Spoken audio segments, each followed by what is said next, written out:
In a welterweight division that is wide open, I think Nicholas Flaz is championship material. I think Nicholas Flaz can beat the champions right now.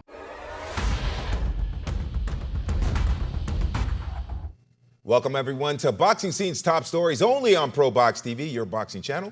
I am George DeMatteis, wishing everyone a happy Veterans Day, and shout out and much respect to everyone that has served our country. Also, like to remind you to download the ProBox TV app, where apps are available, because you get the great insights of our world champions. We have Chris Algieri and Paulie Malignaggi joining us here on Top Stories. Let's take a look back at the last ProBox TV fight card. And Paulie, let's begin with that spectacular knockout. Walter Minuro taking out Lucas de Abreu in the third round. Is that the best KO of the year? I don't know if it's the best KO of the year, but it's certainly, Lucas' body put Ashton Silva into another dimension a few months ago, so I don't know. But maybe on ProBox TV it's one of our better KOs. De Abreu sort of kept making that same mistake of going straight back.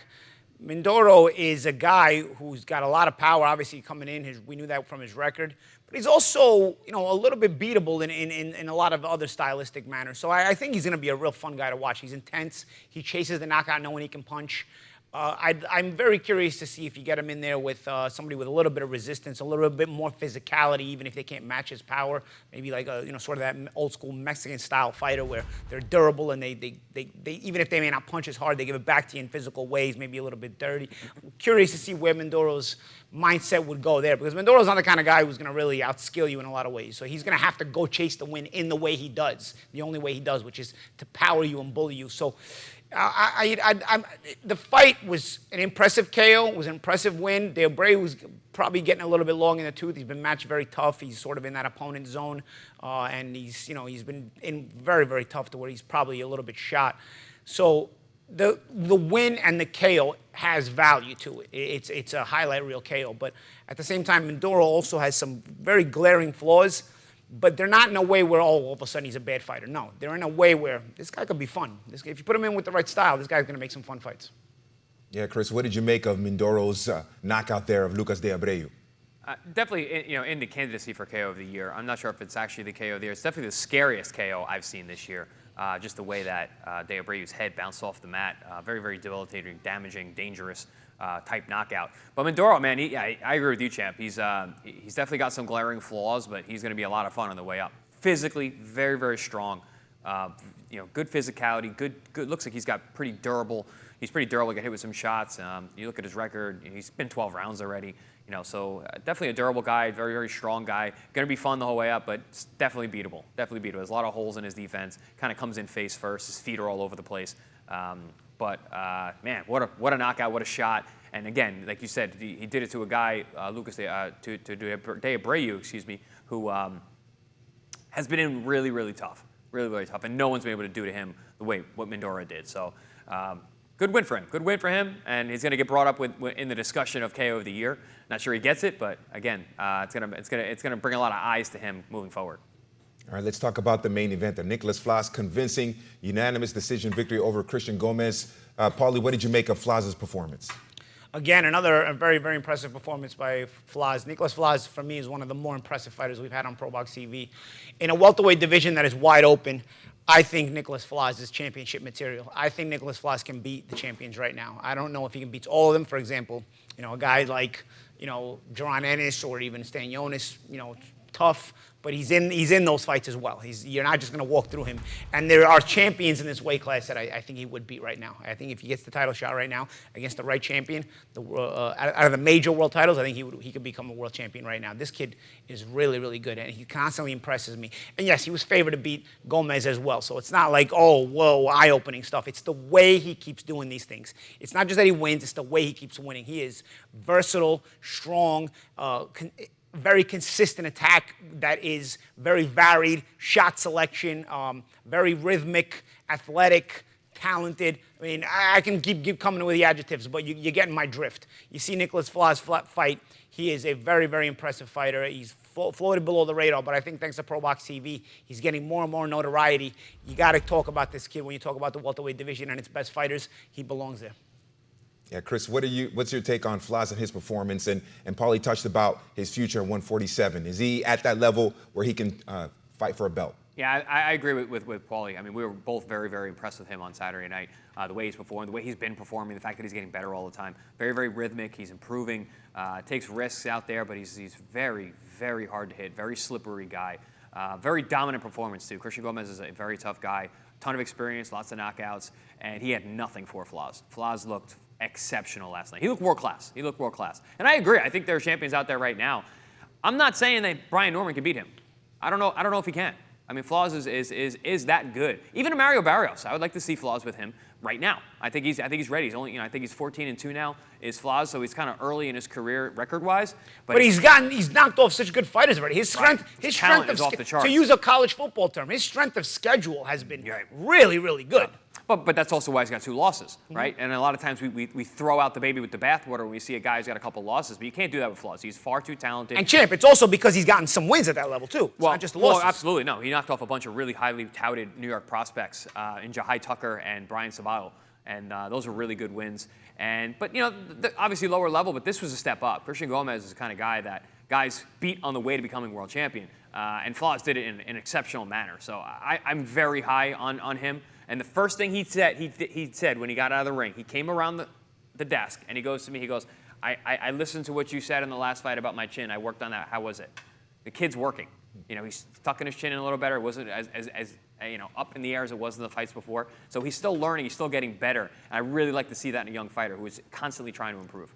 Yeah, Nicolas Flaz, certainly a rising star at welterweight. All right, let's talk about Darrell Valsaint. His matchup against Angel Ruiz ended in a no contest in the 4th round after a clash of heads, Ruiz with that big gash there, cut, forcing the end of the fight in a no contest. Chris, what did you make of the decision to stop the fight, and how does this affect the future of Valsaint and Diaz going forward, or Ruiz going forward? Really unfortunate turn of events, the fact that fight ended the way it did, because it was really shaping up to be exceptional, and Valsaint looked awesome. He looked really, really good. And listen, I'm not knocking Ruiz either. I don't know how that fight was going to end up. Ruiz was trying to come on. He's getting outworked a little bit in those last 2 rounds. First round was a good round for Ruiz, but he was coming on. But I was curious to see what was going to happen in the second half of that fight. If Valsaint couldn't stop Ruiz, could he keep up the brilliance that he was showing in terms of being offensive and defensive and being so slick as the fight wore on, and if the physicality of Ruiz would have caused some problems. So we had some questions answered, but I think there's a lot more questions to be answered.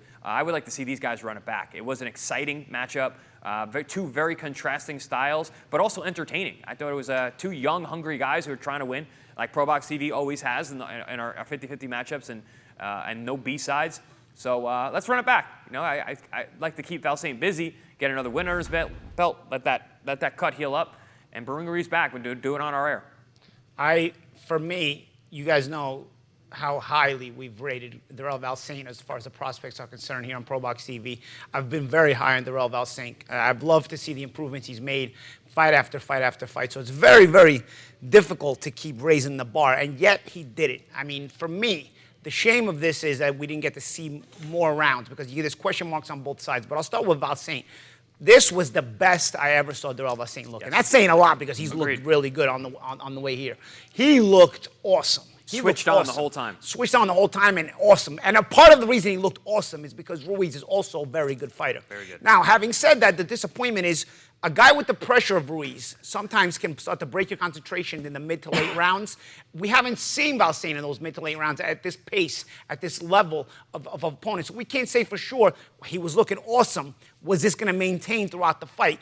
Because if it maintains throughout the fight, physically Ruiz can want. But mentally, Ruiz can want, but physically, Ruiz won't be able to. Even if he goes a distance, he starts to slow down. But if Valsaint starts to slow down because of the pressure, then Ruiz starts to get through, and then you get some answers to some other questions. Because the fight ended so early, we don't know which direction it was going to go if things kept going. Valsaint for sure was going to have to keep working for at least 2-3 more rounds before if he was able to stay consistent the way he was, Ruiz would have probably started slowing down a little bit physically, but not mentally. Ruiz is not going to slow down mentally. You can tell he's that kind of fighter. But if Valsaint is the one who starts to slow down because Ruiz's pace is getting to him, even though Ruiz is losing and Valsaint is boxing well, but he's forced to fight at a faster pace, a more uncomfortable style, then you start to get the answers in the other way. And you're also, that's why you're impressed with both guys in this way. and why you needed to see more rounds in this fight. But really, really, from what I saw a very determined, very capable, very physical Edgar Ruiz, who had a chip on his shoulder because he was saying, hey, man, I shouldn't be the B-side here. And, guys, that's why we don't really have B-sides. There's a B-side and A-side in every fight, sure. But in ProBox TV, the B-sides win a lot of the times. As a matter of fact, if you're chosen as a quote-unquote B-side on ProBox TV, it's because you can fight. It's because we know you can fight. So it's not offensive to be a B-side on ProBox TV because a lot of B-sides win on ProBox TV. As a matter of fact, they win every single show. We got at least one B-side that wins on ProBox TV. At least one. You know, that's rare for any other promotion. So you know, in that regard, I don't see why Ruiz was so offended. You're here, you know. But I get it. You grab motivation from anywhere you can. It was like Michael Jordan used to back in the day. He used to just make stuff up to make himself motivated. And maybe Ruiz has to, you know, exaggerate a little bit there. But nonetheless, it did motivate him. He made it motivate him, and we had a very capable Ruiz in that regard, in his own style. But Darrell Valsaint, man, I mean, he looked like the complete goods the other night, man. The only question you have is, Ruiz was good too. Was he going to start to slow down Valsaint, or was Valsaint going to keep that control of the fight and start to eventually slow down Ruiz? Because if Ruiz's pressure slows down, then you're looking at a possible impressive late-round stoppage for Valsaint even. But if Ruiz's pressure doesn't slow down, then you're looking at a come from behind, a really possible KO, possible, you know, close fight as it closes down the gap if it goes a distance. We didn't get the answer. Would like to see that again, but I agree with the champ. Maybe let them get a fight in between and then run it back. This is one we would really look forward to. This one actually moves into main event status if they rematch. Yep. Yeah, certainly will be a great fight, a rematch there between Valsaint and Andrew Ruiz. All right, let's talk about Jojo Diaz now. He's lost 6 of his last 7 fights. Some questionable scoring on the cards there, we'll put it that way, in his split decision loss to Abraham Montoya. Jojo Diaz, 31 years of age. Is this maybe the last gasp in his career, or does he still have potential, still have some energy there for a comeback? I don't know, man. I mean, Montoya's a capable guy. I thought Jojo could have got the decision. It was close. Could go either way, I guess. But I just didn't think that Montoya was just consistent enough. I mean, here's not my problem, and I've said it time and again.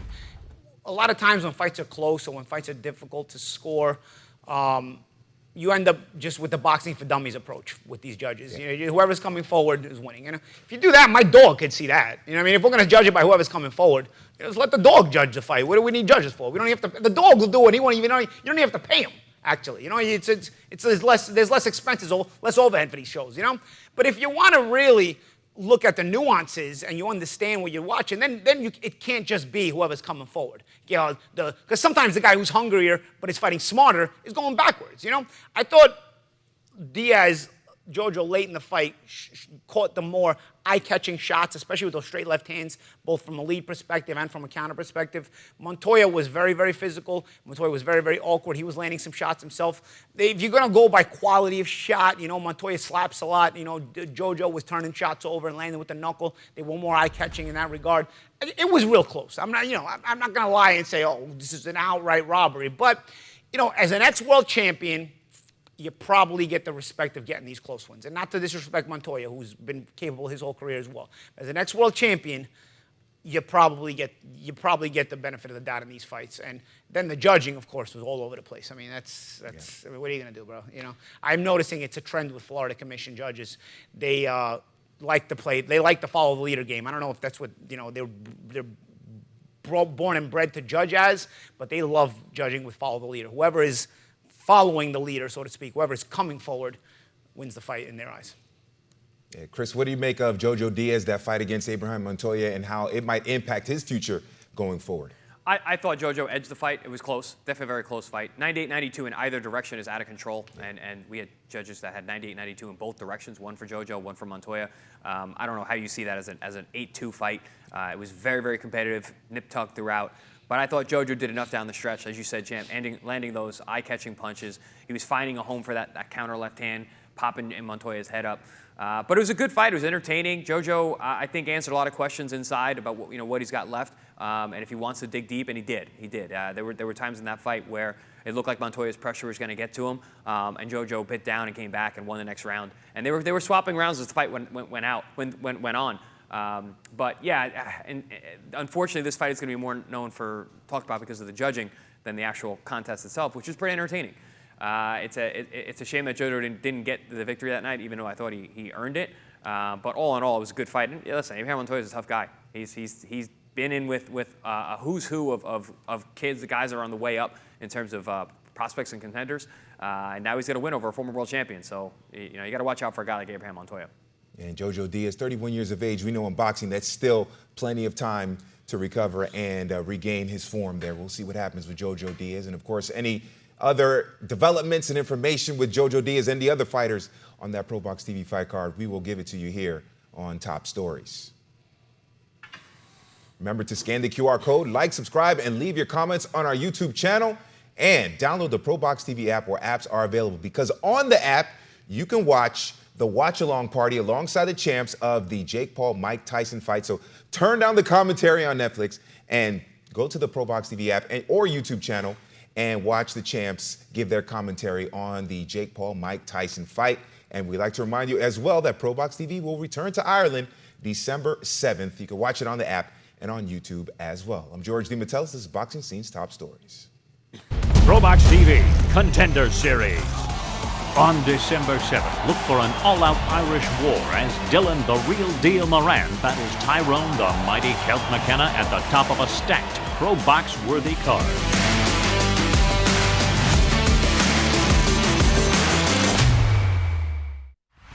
For more ProBox TV, scan the QR code on the screen or go to the App Store and Google Play. ProBox TV, your boxing channel.